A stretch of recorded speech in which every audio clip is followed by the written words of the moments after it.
पुणे महानगरपालिकेमध्ये साफसफाई जे डिपार्टमेंट आहे त्या डिपार्टमेंटमध्ये नोकरीला लावतो असं काही लोकांनी एका इस्माला दौंडमधील, पुणे जिल्ह्यातील दौंडमधून व इतर ठिकाणी राहणाऱ्या एका स्त्रीला, महिलेला म्हणजे गंडा घातला. नोकरीला लावतो असं सांगून त्यांच्याकडून तब्बल 7 लाख रुपये या महाभागांनी उकळले. बरं, आम्ही सरकारी नोकर आहोत, आम्हीही महानगरपालिकेमध्येच काम करतो आणि त्यामुळं तुम्हाला काही प्रॉब्लेम येणार नाही, 100% आम्ही तुम्हाला नोकरीला तिथे लावू असं यांनी आश्वासन दिलं. आणि मंडळी कसं होतं का, ही जी काही सरकारी लोक जी असतात त्यांची चाल ढाल कातडी सगळं वेगळंच असतं आणि त्यांना ते तसं वाटलं, ज्यांनी पैसे दिले त्यांना ते तसं वाटलं की ही ती लोकच असावीत. त्यामुळं त्यांच्यावर विश्वास यांनी ठेवला आणि तब्बल 7 लाख रुपये यांनी यांच्या माथी मारले. आता नेमकं काय झालं, नोकरी लागली का की नाही लागली, की काय हे लोक फसली का, ते आरोपी पकडले का, ते नक्कीच महानगरपालिकेत किंवा सरकारी नोकर होती का, या सगळ्या गोष्टींचा आढावा आपल्याला मरण म्हणजे काय रे भाऊ या सदरामध्ये आपण घेणार आहोत आणि त्यामध्ये जी काही सत्य घटना आपण पाहणार आहोत. या सत्य घटनेचं नाव आहे 7 लाखाची सरकारी ऑर्डर.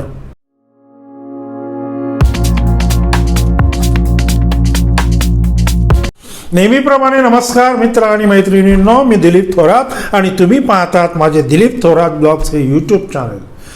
मित्रांनो आणि मैत्रिणींनो, जर चॅनेलवर नवीन असाल तर चॅनेलला सबस्क्राईब करा आणि व्हिडिओला लाईक आणि शेअर करा.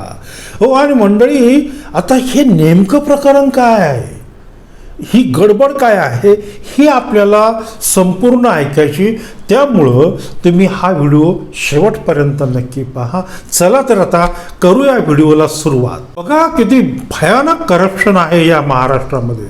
मंडळी हे जे काही भामटे होते, हे भामट्यांनी त्याची एका भामट्याने असं हे केलं की हे जे साहेब आहेत ते साहेब महानगरपालिकेमधले जे काय आयुक्त आहेत त्यांचे ते सहकारी आहेत, त्यामुळं तुमचं काम 100% होऊन जाणार, तुम्ही पैसे द्या. तर या महिलेकडून या भामट्यांनी काय केलं की सुरुवातला 2.5 लाखाचा एक हप्ता घेतला आणि त्यांनी सांगितलं 2.5 लाख रुपये द्या आणि बाकीचे जे काही पैसे उरतील ते पैसे तुम्ही तुमच्या हातामध्ये ऑर्डर आल्यानंतर मला द्या. आणि ज्या वेळेला ही समोरची लोक असं गाडी बिडीमध्ये येतात, सरकारी थाटामध्ये इन बिन केलेली, आणि ऑर्डर हातात मिळाल्यानंतर बाकीचे पैसे द्या असं सांगतात. त्यामुळं कुठंतरी ह्या मंडळींनी एक आंधळा विश्वास की जो ठेवायला नको पाहिजे होता, तो आंधळा विश्वास या महिलेने किंवा या दुसऱ्या गृहस्थांनी या मंडळींवर ठेवला की जो ठेवायला नको पाहिजे होता. आणि मग काय, हे लागले कामाला. कोण, जे काही जे भामटे होते ते कामाला लागले की यांच्याकडून अजून कसे पैसे उकळता येतील याच्या योजना हे भामटे आखायला लागले. आता आपली सरकारी नोकरी तर पक्की झाली, या भ्रमामध्ये ही महिला आणि ते दुसरे एक गृहस्थ होते हे अगदी आनंदामध्ये होते बरं का, की आता आपली सरकारी नोकरी 100% पक्की झाली. आणि म्हणून फॉलोअप घ्यायचा म्हणून या महिलेने त्या भामट्यांना फोन केला तर त्यांनी सांगितलं ऑर्डर तयार आहे, बस ऑर्डर तयार आहे, साहेबांची सही होणं बाकी आहे. आणि काय झालं की तुमचं जे काही वैद्यकीय दाखले आणि आयडेंटिटी कार्ड महानगरपालिकेचं ते बनवायचं आहे, ते बनवून तिथे लावलं की साहेबांची सही होणार आहे. 1-2 दिवसामध्ये तुमच्या हातामध्ये ऑर्डर पडून जाईल. त्यामुळे तुम्ही एक काम करा की आता साहेबांची सही घ्यायची थोडंसं नाही का. तर असं म्हणून या भामट्यांनी ह्या मंडळींकडून अजून पैसे उकळले आणि यांच्या डोळ्यासमोर तर मात्र काय झालं की आपली ऑर्डर साहेबांच्या पुढे तयार आहे आणि 2 दिवसामध्ये 3 दिवसामध्ये ती ऑर्डर आपल्या हातामध्ये पडणार आहे, वरती लेटर हेड असणार आहे, पुणे महानगरपालिकेत आपली नियुक्ती झाली वगैरे वगैरे वगैरे वगैरे. या सगळ्या आनंदामध्ये ही मंडळी होती आणि या आनंदामध्येच त्यांनी ते अजून त्यांना पैसे देऊन टाकले. आता 4 दिवस उलटले, ऑर्डर काय मिळेल म्हणून यांनी पुन्हा एकदा फॉलोअप घेतला.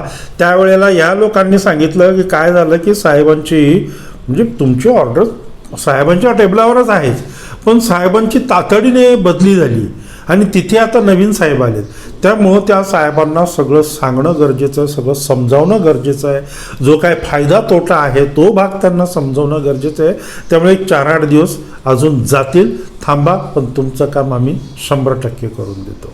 आता काय झालं की अजूनही पण यांना ऑर्डर मिळाला, म्हणून त्यांनी पुन्हा एकदा फॉलोअप घेतला आणि या भामट्यांना विचारलं की काय ऑर्डरचं काय भाऊ. अरे रे रे, ऑर्डर तुमची तयार आहे, बस 2 दिवसामध्ये तुमच्या घरी मी ऑर्डर घेऊन येतो, तयार आहे. साहेबांची सही वगैरे बाकी आहे, फक्त शिक्के मारायचे बाकी राहिलेले आहेत. साहेबांची सही झालेली आहे, शिक्के मारायचे राहिलेले आहेत. ते मारून 2 दिवसामध्ये अमक्या वारी मी तुमच्या घरी ती ऑर्डर घेऊन येतोय. म्हणजे काहीतरी पेढे घेऊन तुम्ही पेढ्याचा बॉक्स आणून तयार ठेवा, 100% अमक्या वारी मी तुमच्या घरी येतो सकाळी 11 वाजता. असं सांगितल्यानंतर या काय बाई एकदम त्यांच्या आनंदाला पारावारच उरला नाही हो. 2 दिवसात आता हा ऑर्डर घेऊन येतोय, त्याच्या हे लक्षात आलं नाही की महानगरपालिकेची जी काही ऑर्डर आहे ती बाय पोस्ट यायला पाहिजे होती. पण हा ठीक आहे, आपण पैसे दिले त्याला म्हटल्यावर तो त्यांनी काहीतरी ॲडजस्टमेंट केलं असेल आणि ती ऑर्डर तो घेऊन येतोय. त्यामुळे ह्या बाईच्या आनंदाला पारावारा उरला नाही. ती आता स्वप्न बघू लागली की त्या ऑर्डरमध्ये अमकी तारीख असेल की या तारखेला तुम्ही जॉईन व्हा आणि मग मी जॉईन होणार आणि मग मी काम करणार, या तारखेला एवढा मला पगार मिळणार, असं ही सगळी स्वप्न ती बघत होती. आणि मित्रांनो काय झालं की खरोखरच हे भामटे खरोखरच ठरलेल्या दिवशी या महिलेच्या घरी ऑर्डर पुणे महानगरपालिकेत कामाला तुम्ही रुजू व्हा या पद्धतीची जॉईनिंग लेटर किंवा ऑर्डर घेऊन हे त्या बाईच्या घरी आले. बाईनं हे केलेलंच होतं, पेढ्यांचं बॉक्स वगैरे आणूनच ठेवला होता. ती ऑर्डर बघून ती बाई एकदम हरकली.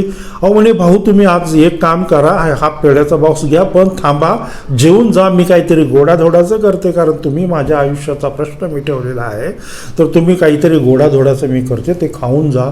परंतु हे भामटे म्हटले नाही, आम्हाला ते महानगरपालिकेमध्ये असं काम आहे वगैरे आणि खूप घाई आहे, त्यामुळे हे खास तुमच्या ऑर्डरसाठी आम्ही काम सोडून इथे आलेलो आहे, त्यामुळं आम्हाला जाणं गरजेचं आहे, असं म्हणून ते भामटे पसार झाले.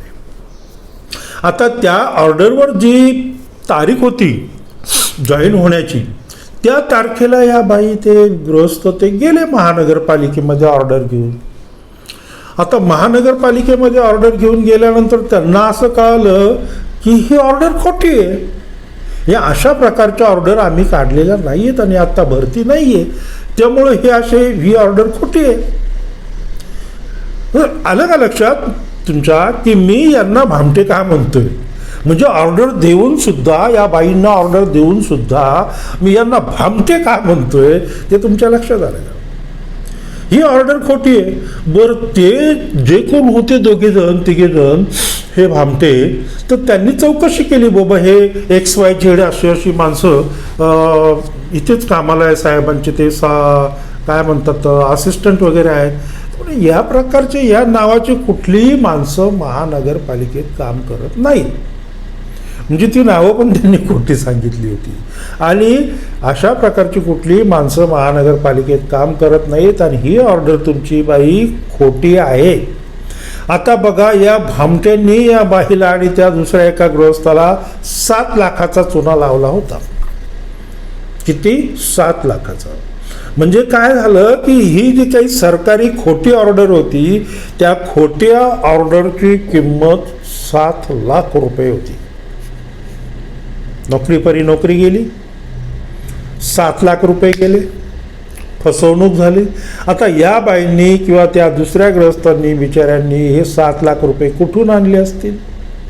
साफसफाई कामगार म्हणून त्या तिथे लागणार होत्या, त्यांची ती अपेक्षा होती, त्यांची ती हे सगळं होतं. आयुक्त म्हणून किंवा मोठ्या पदावरती लागणार नव्हती. म्हणजे घरची परिस्थिती खूप हालाकीची होती, साधारण होती. मग हे 7 लाख रुपये यांनी कुठंतरी कर्ज घेतलं असेल, कुठंतरी दागिने गहाण ठेवले असतील, कुणातरी तुमच्या आमच्या मित्रमैत्रिणींकडून काही पैसे घेतले असतील. असे पै जमा केलेले हे पैसे या महिलेने ह्या भामट्यांच्या काय म्हणतात माथी मारले आणि 7 लाखाला चुना लागला. सावधान, सावध राहा मित्रांनो. हे सगळं असं करू नका. प्रत्यक्ष जे युनिट आहे, प्रत्येक तुम्हाला जिथे काम करायचे त्याची खात्री करा. तिथे जाऊन अगोदर खात्री करा. हे अशा प्रकारचे भामटे समाजामध्ये खूप वावरतात. लोकांकडून पैसे घेतात, त्यांना ते बघतात की यांची किती काय आहे क्षमता, त्याप्रमाणे अगदी चुना लावून फरार होतात. त्यामुळं सावधान. या महिलेच्या पायाखालची जमीन सरकली होती, 7 लाखाला चुना लागला होता. आणि त्यामुळं काय करणार या बाई, तर त्यांनी घेतली पोलीस स्टेशनला धाव. आता पोलीस स्टेशनला त्यांनी जी काही नावं सांगितली त्याचं तसं ते सगळं कठीणच प्रकरण होतं. तर पोलिसांनी अगोदर हे केलं की तुम्ही पैसे कसे दिले, सगळं काही नसताना तुम्ही पैसे दिले, ही सगळी चूक तुमची मोठी चूक आहे. आणि असं काहीतरी करून 28 जुलैपर्यंत तरी पोलिसांनी गुन्हा दाखल करून घेतला नव्हता. म्हणजेच काय, तर पोलिसांचं म्हणणं हे होतं की तुमच्या गोष्टी तुम्ही बघा, तुम्ही पैसे दिलेले आहेत ती तुमची चूक आहे. आता पोलिसांनी हे भामटे शोधायचे कुठून. त्यामुळं 28 जुलैपर्यंत गुन्हा दाखल झालेला नव्हता. मित्रांनो सावध राहा. पुन्हा एकदा नम्रतेची विनंती, पुन्हा एकदा सांगतोय की सावध राहा. अशा प्रकारचे व्यवहार कधीही करू नका.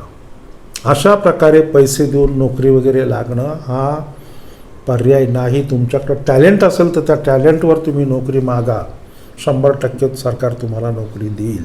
पण असं कोणाला तरी पैसे देऊन, कोणाला तरी करप्शन करून स्वतः तुम्ही करप्ट होता, दुसऱ्यालाही करप्ट करता, आणि अशा प्रकारे नोकरी करू नका. मंडळी, आता मी इथेच थांबतो. येतोय पुढच्या रविवारी एक नवीन सत्य घटना घेऊन. त्या सत्य घटनेत तुम्ही पहा, जो काय विषय असेल तो नक्कीच इंटरेस्टिंग विषय असणार आहे. मंडळी आता थांबूया. तुम्ही पाहत राहा दिलीप थोरात ब्लॉग हे यूट्यूब चॅनेल, आणि चॅनेलला सबस्क्राईब करा, लाईक करा आणि शेअर करा. तोपर्यंत धन्यवाद.